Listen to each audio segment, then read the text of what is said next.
どうもお疲れ様です。ババログです。お待たせしました。前回の伏線回収、上半期のハイブランド散財報告と持ってるハイブランド小物をまとめて紹介したいと思います。他のハイブランド購入品を紹介している YouTuber さんに比べると期待されるほど華やかなものはなく物足りないかもしれませんが、身の丈以上の生活を送りたい一般人が無理して買ったハイブランドを公開したいと思います。イラッとしたい人はぜひ最後までご覧ください。それではスタート。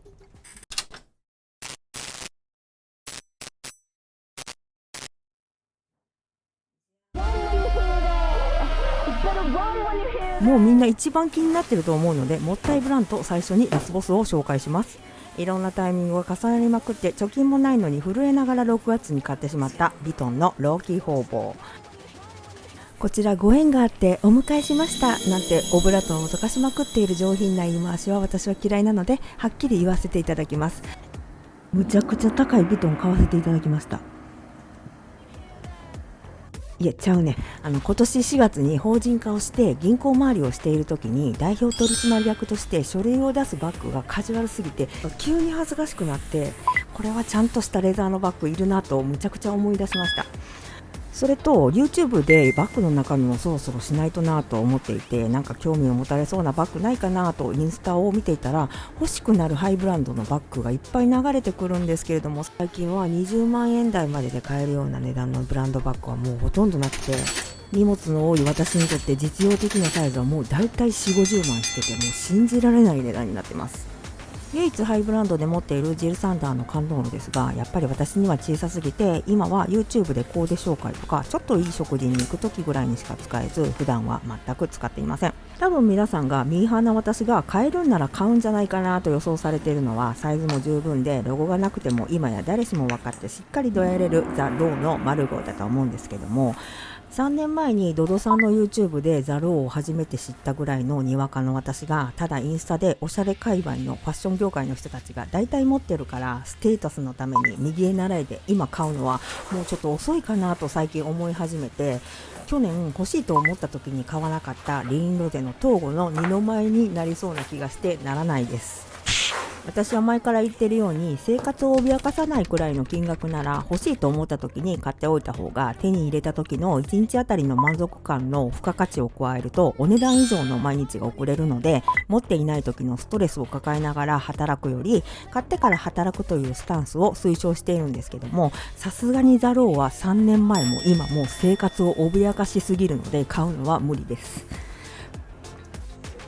まだまだ買えないから仕事頑張らないとなと思ってたところ、中村愛ちゃんがこれを持ったインスタが流れてきて、まずザローのやつかなと思ったんですが、なんとよく見たら LV マークがありました。正直ヴィトンっていう王道のハイブランドは買うことないと思っていたのでノーマークだったんですが、誰もが見てわかるモノグラムのヴィトンじゃなくて、なんかかっこいいってなって、しかも正直商品名も聞いたことがなかったので検索すると、有名どころはローラがインスタで紹介しているだけでした。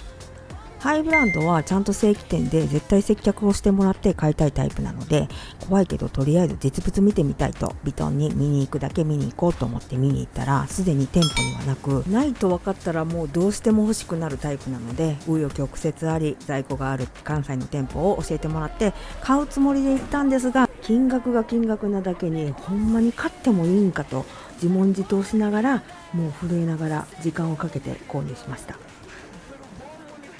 ちょっと癖のあるものが好きな私が王道すぎるヴィトンを選ぶなんて思ってもみなかったのですが、 SNS で一応ファッションをメインに発信している身として、これ持ってて当然でしょって思われる良いもの、人気のあるものを持っているステータスと、人とは違ったものを持っているっていうバランスって難しいなと日々思うわけであります。ザローのマルゴーもバーキンぐらい欲しくても手に入らないものですが、これは安定のヴィトンなのでずっと使えると思うし、大散財したけど私の資産になったと思うので、良い買い物をしたと思っています。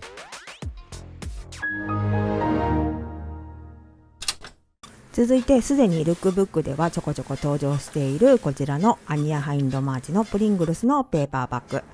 これは春頃にロンハーマンのガラスケースに入っているのを見かけて、ポップなもの好きの私にとってはこのパロディ感がたまらんと思ったんですけども、その時はわざわざガラスケースから出してもらうのも申し訳なく、一旦ちょっと帰りました。でもやっぱりどうしても服に合わせて使いたいという欲望と、バッグの中身紹介で使ったら可愛いバッグじゃないと思ったら、もうどうしても欲しくなったので急いで買いに行きました。アニャは以前よりいろんなメーカーとコラボしていて、どれもポップで可愛くていろいろあった中、キャラクター的にはちょっとトニーのやつが欲しかったんですけども、この赤のプリングルスが一番私の服に合わせやすそうということで購入に至りました。思っていた以上に大活躍で、ここから急にアニャにはまりまくりました。バッグに何かチャームをつけたいなと思ってオンラインを見ていたら、初回 10% オフのウェルカムクーポンがあったので、こちらのクランチの財布を購入しました。普段はギャルソンの財布を使っていて気に入っているので買い替えるつもりは全くなかったんですが、法人化してから法人用のカードがいろいろ増えてパンパンになってきたのと、あとさらにジルサンダーの観音炉にこのギャルソンの財布が入らなかったので、小さめの財布をずっと探してたっていうこともあり、よしこれは法人用の財布としてあった方がいいかもしれないと自分に言い聞かせて購入を決めました。カード入れも6枚プラスサイドにさらに入って一番使いやすい容量だったし、小銭入れもあるので普通に財布として十分使えるものだと思います。ただ海外製っていうこともあり、お札を入れるところのサイズがちょっと小さくて、日本のお札はちょっと入れにくかったです。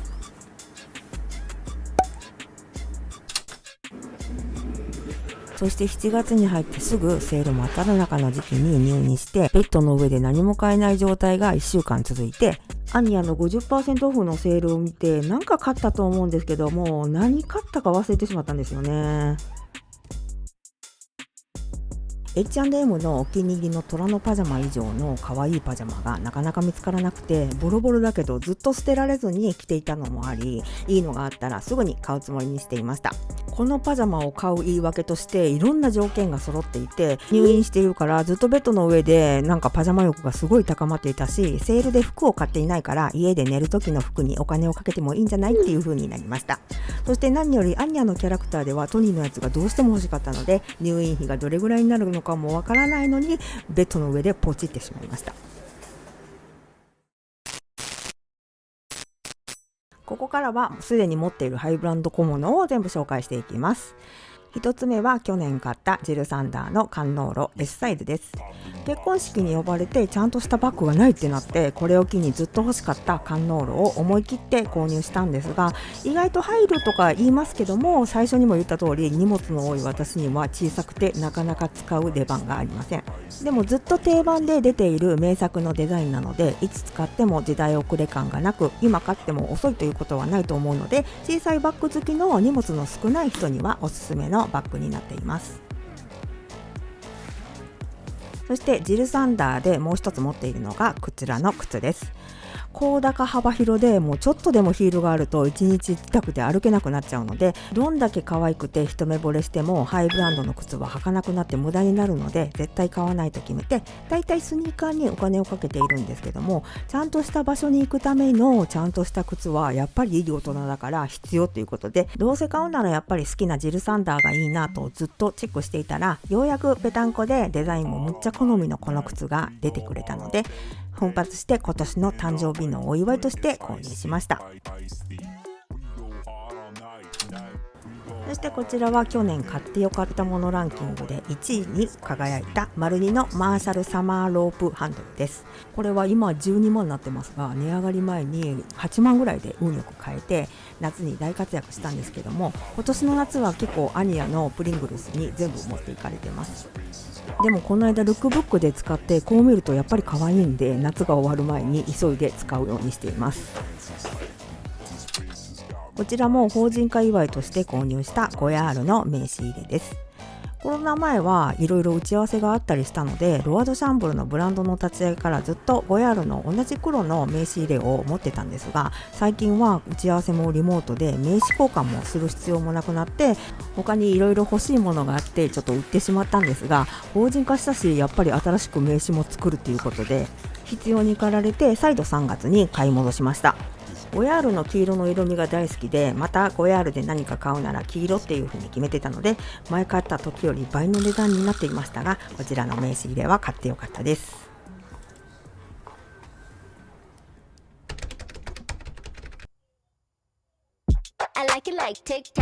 以上、上半期の過去最大の散財報告動画でした。ハイブランドじゃないので省きましたが、アバケーションとリモアのスーツケース、インテリアもバコバコ買ってて、服より身の回り品への散財が多かった上半期でした。また改めてどれかのバッグを使ってバッグの中身を紹介したいと思っています。もう今年はヴィトンのために働くことが決まっているので、来年働くためのものをまた見つけていきたいと思います。それではまた次回の動画でお会いしましょう。さようなら。